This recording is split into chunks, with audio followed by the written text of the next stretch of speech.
The Gentle Art of Tutoring, Part 2. Now we are going to look at getting started with your learner. Objectives. Be aware of some activities to do and questions to ask during your first meeting. Be aware of some goal-setting tools to use with your learner. Know your own learning style and be aware of tools you can use to assess your learner's learning style. Understand the importance of setting goals. The day comes, and here's your chance to meet your learner for the first time. The first meeting is a chance to meet your learner in a relaxed environment and to make arrangements for how to contact each other and to set up future meetings. The first meeting is also the time to gather information about your learner. What kind of person are they? What are their likes and dislikes?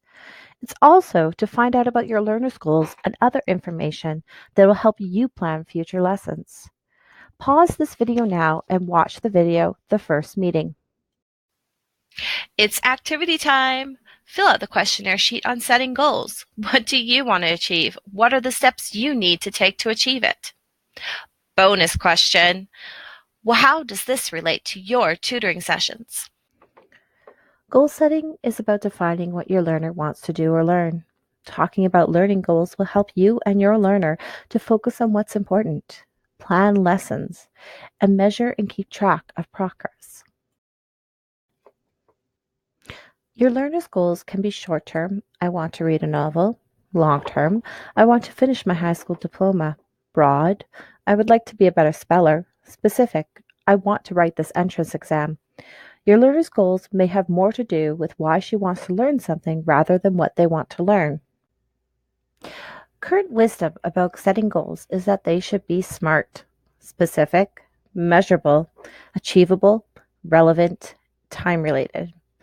Goals are easier to use and keep track of if they have these characteristics. Think of SMART rule as a handy tool. Something to note. Learners might know their long-term goals, but may need help establishing mid-range goals. It is difficult for someone who doesn't know about the process of reading and writing to assess what will take a long time and what is achievable more immediately. Tutors with knowledge of the skills needed to handle certain tasks can help break the goal down into necessary skills. Tips for identifying goals. Before you meet with your learner, refresh yourself on any goals already identified by the learner in the program intake. This will be a good time to meet with the literacy coordinator or the literacy instructor. Write down some questions that will assist you in creating long and short-term goals with the learner. There are many ways to do this. Map out how a learner fills their day and ask them how their difficulty with math, reading, computers, and so on creates difficulty in achieving these tasks. Try some sentence frame activities such as, I want to be able to read blank, or I want to try doing X. And finally, use checklists to assess current skills or goals. Once you have some goals to work with, you can probably start to categorize them into long-term, middle range, and short-term goals. Start with the short-term goals. Pick one or two and then ask the learner which is the most important. Then break those down into steps or things that they need to know in order to achieve that goal. Don't forget to write down the goal and the steps, and make sure that you each have a copy. Scenario. Your learner wants to take a food safe course in order to work at a restaurant. What skills or things will your learner need to do in order to complete the course and reach their goal?